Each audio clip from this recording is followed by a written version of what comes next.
Sam's been nice enough to spend some time with us to do a 3-part series on working with an agency. We're excited to talk about what to look for in an agency, how to maximize your performance with an agency, and how to measure and evaluate your results. So 3 micro learning sessions. I think you'll find them educational and certainly enjoyable as well. So Sam, great to be with you. And thank you for sharing time with us. I know your calendar's busy all the time, and really appreciate you spending some time with us. If it's okay with you, we're going to jump right into it, and got a bunch of questions for you. And the first micro learning session is, again, what to look for in an agency.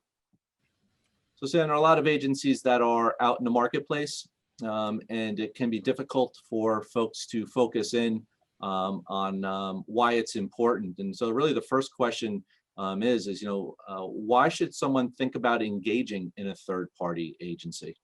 Well, Matt, it's a great question. The first one that typically people ask, and one of the things that is good to see already is that probably about 80% of the companies that we call upon are already using a collection agency. So there is widespread usage. Companies already see the value. But if you had to tell somebody who's not using an agency, and we do speak to companies that don't use collection agencies. You ask the question, why aren't you using one? And they like to say, we do it internally. And I say, well, what do you do when you exhaust all your efforts? Like when you hit your brick wall, what do? You just write it off and move on?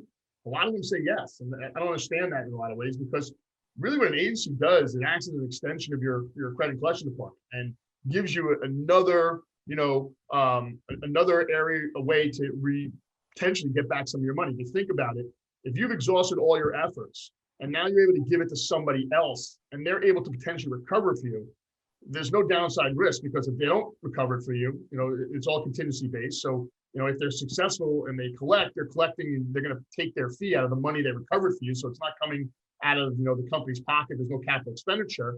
So, my mindset is, why wouldn't you want to take that last possible step to potentially recover your money? Better to have back some percentage of your money, even paying a fee, than none of your money. So, in my mind, you have another area of recourse that you don't have if you just say, no, we're going to exhaust our efforts and then do nothing with it. So that's the first reason why I think someone should use an agency. But the second reason is that a lot of times the reason companies don't collect their money is because of the fact that once an account becomes a certain age past due, the level of effort that an internal collection department has on that company typically dwindles. As the account becomes older, there's less touches being made on that customer, because your collectors are going after the low-hanging fruit, which is the accounts that are 5 days delinquent, 10 days delinquent. This account that's 180 days delinquent, they've already touched many, many times and been unsuccessful. And many times what happens with companies that don't use an agency, right? Those accounts have literally no potential to be recovered at all, because of the fact that they're old and they're not being addressed. Typically, if you go to a collection agency, what an agency is going to do is, in a very short period of time, really concentrate on collecting that receivable. 10 to 15 attempts to reach them in a 30 to 40 day period of time. A level of activity on that account that your internal collector is probably never ever going to do to an account that's 180 days or more past due. So if you really think about it, a lot of times the reason a collection agency is successful is because we can focus on those accounts that your collectors have already focused on months ago, and now they can't do it. You don't have the resources. And so once again, going back to the question, why should you use an agency? Those are all great reasons, because at the end of the day, if an agency doesn't collect the money, you have no cost. So why wouldn't you take every step possible to recover, a delinquent receivable? Boy, lots of takeaways in that one small piece of commentary. Boil it down. Opportunity to maximize your portfolio. And it sounds like activities on a contingency basis, so there's no financial loss to go forward with it. It's funny, Matt. I was talking to a company recently, and there's a big Fortune 500 company. They've never used a collection agency before. And they've agreed that they want to use one. They've gone through the whole process. And now they're trying to convince the senior management to do this. And they're trying to create a capital expenditure for it. They're trying to figure out how much money they're going to spend, in fees in a year. And I'm talking to the director, and I'm like, what does it matter? I'm like, if you think about it, any fee that you're going to pay us is from money that we recovered from you So you're paying us with the money that we're recovering. It's not coming out of a budget, you know? Yes, you may have to budget it from the standpoint of, you know, it's getting paid, right? So there's obviously, you know, you're going to pay, you know, you're going to issue, it's going to be filed with taxes and things like that. But if you think about it, there is no capital expenditure. It's not like you're buying a piece of software and you've got to do an ROI for X amount of money. The ROI for a collection agency is their success. It's pretty straightforward. It's all upside potential. Great. Yeah, that leads us into the next question. And from a credit professional standpoint, you know, they get exposure to a lot of activity, a lot of agencies out there. And how would you recommend that somebody approach, you know, choosing an agency, and you know, how do they start in identifying candidates for them? Yeah. Well, you know, Matt, before I joined AGA, I hadn't been in the collection business for 20 years, and I was friends with a whole lot of, you know, people like AGA from my previous, you know, employers, because I was always in the credit and collection industry. And what I always found is that the best agencies, the first thing is that they have certification, you know, and there's really two, you know, associations that AGA is part of that we, you know, think are important. So if you're going to use an agency, number one is the Commercial Collection Agencies of America. You know, that's who we're certified by. All of our collectors get certified by them within 90 days. And the reason you want to use an agency that has that certification is that it's like I say, it's like the bar association for the collection agency industry. You know, if as a creditor, if your agency like doesn't remit to you, right? If they're not certified, well, you have no recourse, right? If they're certified, there's a recourse. You know, we have a bond, you know, insurance bond that's held with the CCAA. And so I would first by saying is that you shouldn't use a collection agency in my mind that doesn't have the certification. And there's also the International Association of Commercial Collectors. There's 200 US agencies that have been certified by them. We're one of those 200 agencies. So number one, you know, certification. Number two, obviously, you know, you want to find agencies that are reputable, Better Business, you know, A+ certification or rating by the Better Business Bureau. You know, obviously, you know, having this relationships with associations like the CRF, things of that nature. You know, you want to find an agency that is going to represent your brand in the right manner. And that's a big thing we hear, you know, in the marketplace is that, you know, so many companies are just really conscious of their brand. And what happens if you use an agency that doesn't represent your brand in the right way, then you may damage your business. And so the agencies that are certified by these associations typically have gone through a level of screening, you know, and obviously the certification process that you know that you're working with somebody that's reputable, that has a code of ethics, and has a bond, an insurance bond that protects you as a company. That would be the first thing that I would look at.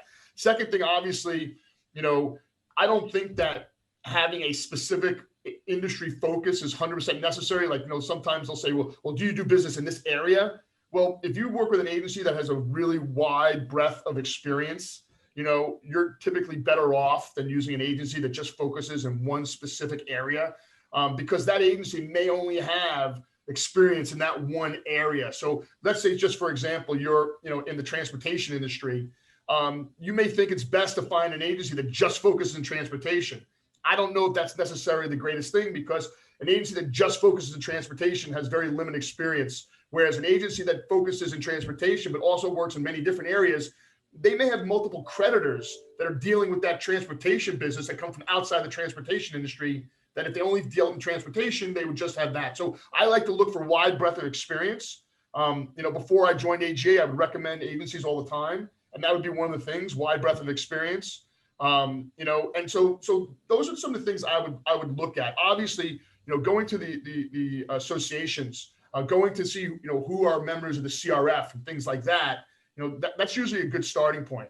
But obviously, you got to dig below the hood after you get there and try to find the one that, you know, has the right value for you and the you know, the things that you're looking for, you know, as a partner.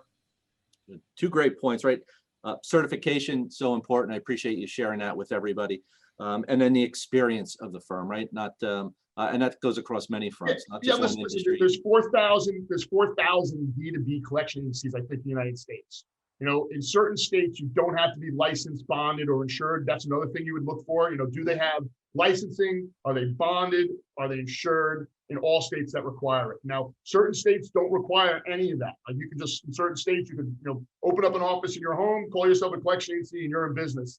But obviously, you know, you want to have you want to do business with someone who has all the right certifications. Once again, the insurance piece is really important. You want to make sure that they have the right coverage for insurance. They're bonded. And then other things are, what are important to you in an agency.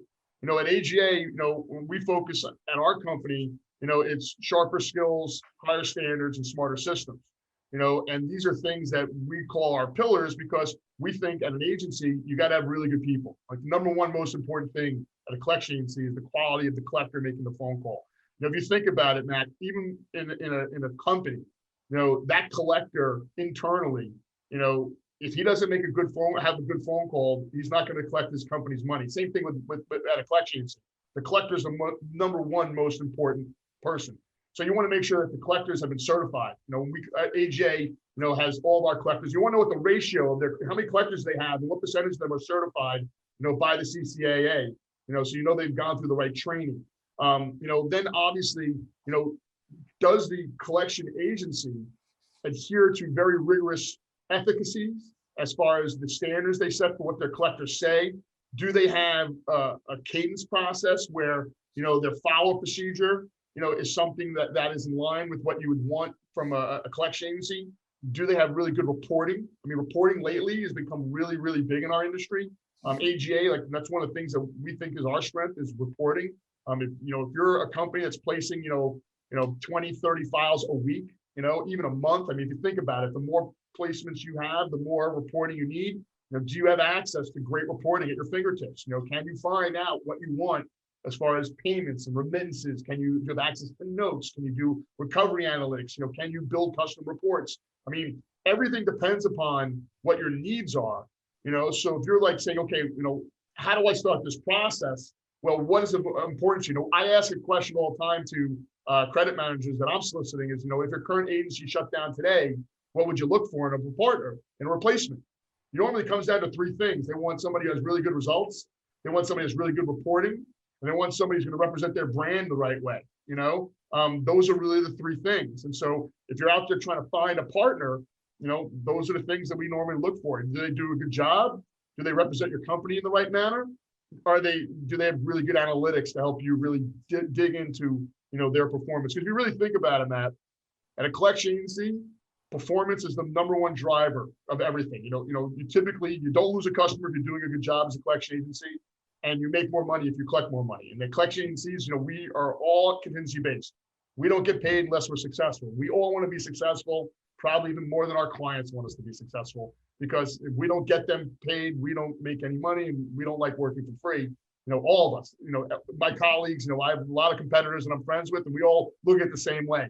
If we're not successful, we're not making money, and we want to be successful. So, I like to think that if you're out there shopping around for an agency, and on the surface, many of us look the same, but when you dig below, you'll see variances in difference in staffing, the quality of the collector, how many collectors does the agency have?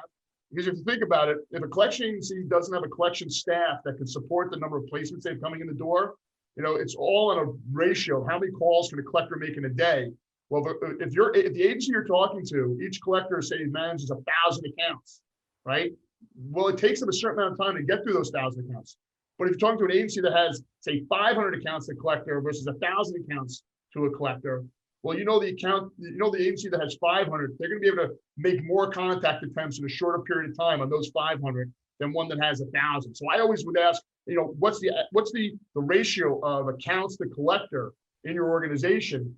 Because that's going to have a big impact on the type of cadence that the agency can employ in order to successfully collect your money. So it's another thing that I think is important. Boy, Sam, great checklist to go through. So just to recap some of that, if I'm thinking about an agency and I need to talk internally with my my company about it, right? I'm selling it to my senior management. These are great points that people should be able to walk through. And you hit the three pillars, right? It's people, process, and technology. And I just want to run through a few points that I heard and make sure that those that are listening to this micro learning session are going to capture as well. It's about having the right ethics, being certified. It's training of the staff and quality of the staff. It's the technology that they use. It's the cadence of communication. It's the reporting that they can provide. And it's the metrics that they can provide, and that's a two-way street. And we're going to hit metrics on our third micro learning session. I'm excited about talking on that specific topic. This is great, right? How do you start the process? I think you just walked through a whole bunch of steps for us, and I'm super excited. Do you have any other comments for closing out on this one? No, listen, I think that, the good thing about selection of a collection agency is that we're not shy. So most companies have been solicited by us repeatedly over and over and over again. And most people probably have a list of agencies that they can go to. But once again, I think that, one of the things I also would throw out there is that, rate or fee shouldn't drive a decision, right? This industry over the last 20 years has been squeezed when it comes to rates, because there have been a lot of agencies out there that have come in with very low fees in order to try to win business, right? And one of the things I always tell my salespeople, that if the first thing out of a prospect's mouth is, what do you charge? And that's going to be the primary driver of their decision, then they might not be the right customer for us. Because, what I normally say is that you're looking for a partner first, and the fee shouldn't drive a partner. When I talk to companies all the time, I say, listen, if AGA is the right partner for you, then we'll agree upon a fee that we can both live with. We know it's a negotiated thing in our industry. We have published rates, and then we have what we have to agree to in order to get the business. But what I normally say to people, if the fee is the number one thing, then you're probably going to be disappointed with the result, because sometimes getting the best fee doesn't mean you're going to get the best result. Collection agencies, the collectors are paid commissions, and when fees go down, the commissions go down, and that changes, attitude, in what to focus on. And not saying, at AGA, our collectors don't know what our clients pay us as far as fee goes, but a lot of agencies, their collectors fee, their commission is based on the fee and based on revenue. We pay our collectors based on the gross dollars they collect, not based on fee. A lot of agencies do. And so once again, if fee is your primary driver, you may not wind up with the best partner for you. Certainly understood. All great information for folks. So I think at this point we're gonna end this micro learning session. Going to move into first of all a thank you for those who listened. Thank you for your time, Sam. I'm excited to talk about our next session, which we're going to get into, which is how to maximize performance. And Sam, as you always mention to the CRF staff, if anybody has questions, I know you're open to answering those, folks to reach out to you, and you'll be able to help guide them across the whole discipline. So other than that, any closing comments from your side? No, I appreciate you inviting me to have this conversation, Matt. I hope it's helpful to the audience. Yeah, thank you very much. Take care, folks. Bye-bye.